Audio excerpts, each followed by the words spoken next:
Hell breaks loose after Colombia's elected right suspends the transition due to Petro's attempted coup. The political crisis in Colombia escalated when the elected president, Abelardo de la Espriella, ordered the immediate suspension of the transition process with Gustavo Petro's government.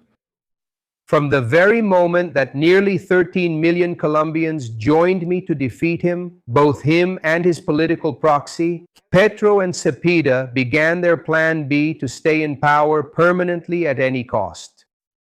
And they want to do this through a coup d'etat. The plan escalated in the past few hours. President Petro, by assigning himself powers that belong exclusively to the electoral body, disregarded my election and my official credentials as the elected president. The decision came after Petro denied the legitimacy of the right-wing victory in the second round on June 21 and after Ivan Cepeda, who was defeated at the polls, warned that he could lead peaceful civil disobedience if his demands are not met. Which implies not recognizing the authority of someone who does not defend national sovereignty. Let it be very clear, peaceful civil disobedience. I call and invite the millions of voters who place their trust in me to do the same. And if what I am announcing now is not fulfilled, that they peacefully reject any order. Any provision or mandate from someone who does not meet the condition of being a guardian and guarantor of our Constitution. Colombia entered a state of tension because the transition, which should have served to hand over data, ministries, and government information to the new government, turned into a dispute over who is in charge after the vote. Abelardo accuses Petro and Cepeda of trying to cling to power and using the narrative of fraud to block the inauguration scheduled for August 7, 2026. Petro talks about irregularities, but so far the accusation hasn't been accompanied by any public evidence capable of overturning the result recognized in the electoral process.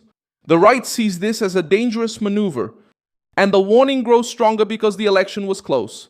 With 49.66 for Abelardo and 48.70 for Cepeda, exactly the kind of margin that the left usually tries to turn into turmoil when they lose. How does Abelardo plan to prevent the transition from becoming a stage for a coup? I'll tell you all about it in a moment. If you like this kind of straightforward and no-nonsense content, consider subscribing because we have videos like this every day.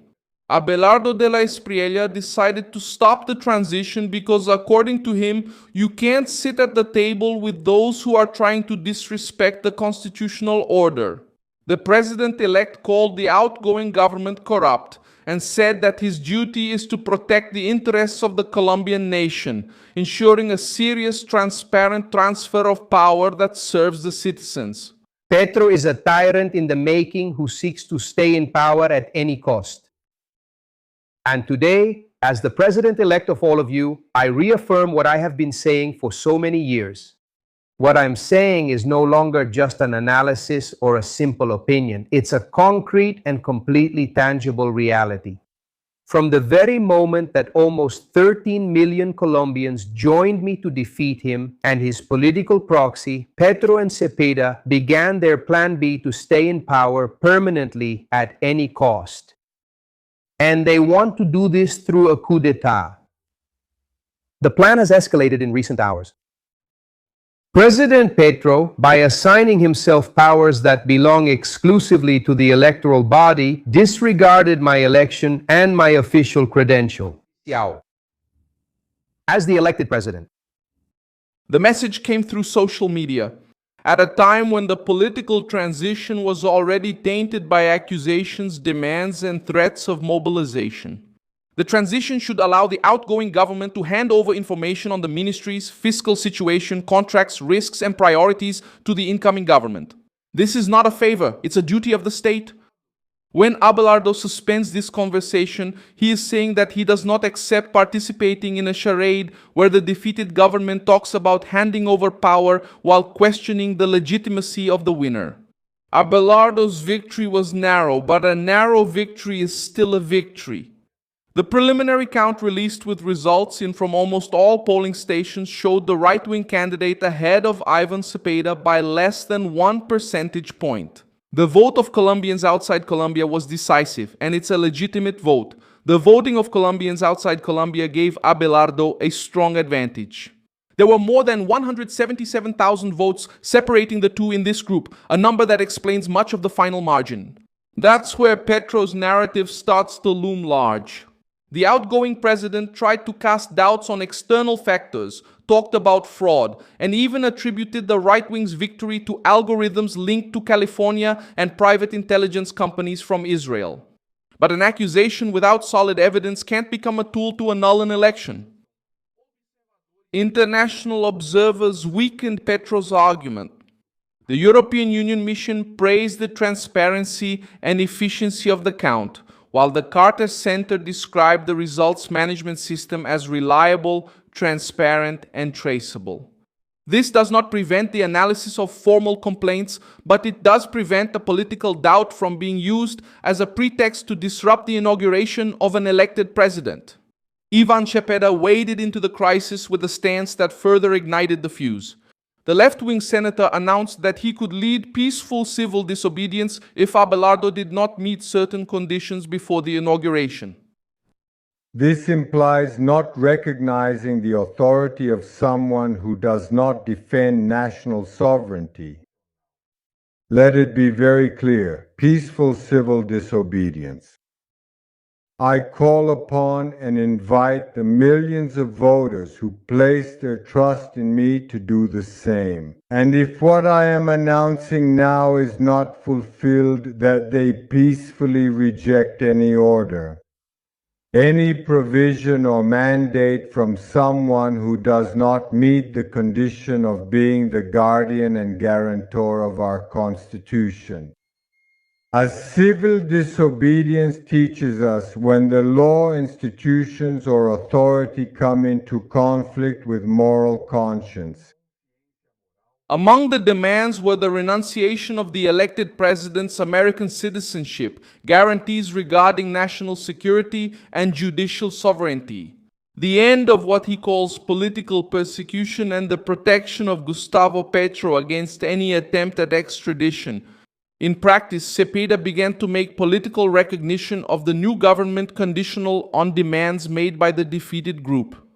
Abelardo responded by saying that there is no such thing as peaceful resistance when the intention is to justify a coup. For him, Petro and Cepeda would be using nice words to hide a plan to stay in power, or, at the very least, to sabotage the new government even before the inauguration. Gustavo Petro fueled the crisis by saying that he did not recognize the legitimacy of Abelardo's victory.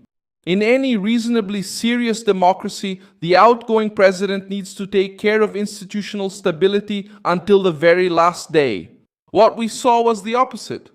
Petro became a direct player in the electoral conflict, supporting the fraud narrative of his political camp and increasing distrust during the most sensitive period of the transfer of power.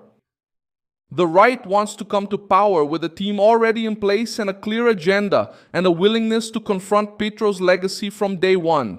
Abelardo chose retired General Jorge Eduardo Mora to lead defense and promised a turnaround against illegal armed groups, drug trafficking, illegal mining, and extortion. The first task of this team will be to revoke, starting on August 7th itself, absolutely all the privileges that Petro granted to the narco-terrorist groups. The most alarming situation of all is the forced recruitment of minors.